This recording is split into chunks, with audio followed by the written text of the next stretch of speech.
कि 2026 में कल्कि आएंगे। जी, कल्कि का परिचय दुनिया के सामने 2026 में होगा, ये बात निश्चित है।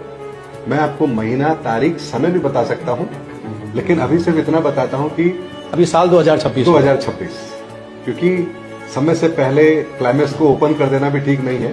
तो 2026 में लेकिन दुनिया इस बात को जान जाएगी कल्कि कौन है, उनकी विचारधारा क्या है, दुनिया किस रास्ते पर जाने वाली है, दुनिया में जो परिवर्तन लागू होगा वो किस तरह से होगा, आने वाला समय कैसा है। धर्म युग के बारे में जो बात मैंने कही थी 30 मार्च 2025 के लिए, उस पर मोहर लग जाएगी 2026 के अंदर। अच्छा, कल्कि जो है अवतार, वो अपने पूर्व के जो अवतार हुए भगवान के वैसे ही होगा या अलग होगा? 2026 में जो हम कल्कि की बात कर रहे हैं, उनके प्राकट्य की बात कर रहे हैं, तो मैं आपको एक बात बहुत स्पष्ट तौर पर बताता हूँ। कल्कि जो अवतार हैं वो अब तक के जितने भी अवतार हुए हैं उनसे सबसे अलग हैं, और इनके बाद, कल्कि अवतार के बाद इस दुनिया में किसी और अवतार के आने की आवश्यकता ही नहीं रहेगी। इसको थोड़ा सा ब्रीफली समझ लेते हैं। सतयुग के अंदर जो अवतार हुए वो हिरण्याकश्यप के वध के लिए हुए, नरसिंह अवतार आए, वो क्षणिक अवतार थे।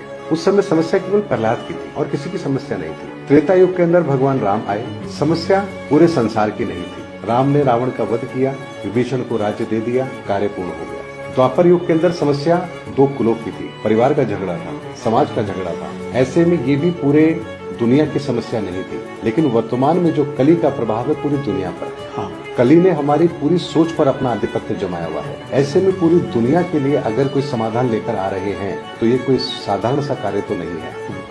और इतना बड़ा कार्य अगर कोई कर रहे हैं और आज के वर्तमान युग के अंदर कर रहे हैं, तो आप बताइए कोई अगर उन पर विश्वास करेगा तो किस आधार पर करेगा? क्या वो केवल कथा कहानियां बता देंगे, उस पर दुनिया विश्वास कर लेगी? आज इतने बड़े बड़े साइंटिस्ट हैं, रिसर्चर हैं, इतने बड़े बड़े पॉलिटिशियन हैं, हम एआई के जमाने में जी रहे हैं। तो ऐसे में अगर कोई अपनी बात रखेंगे दुनिया के सामने, तो सोचिए उनके ज्ञान का स्तर क्या होगा, उनके जो लॉजिक्स हैं उनको कौन ब्रेक कर पाएगा? हाँ, उसकी स्वीकार्यता भी उसकी स्वीकार्यता उतनी ही बड़ी होगी।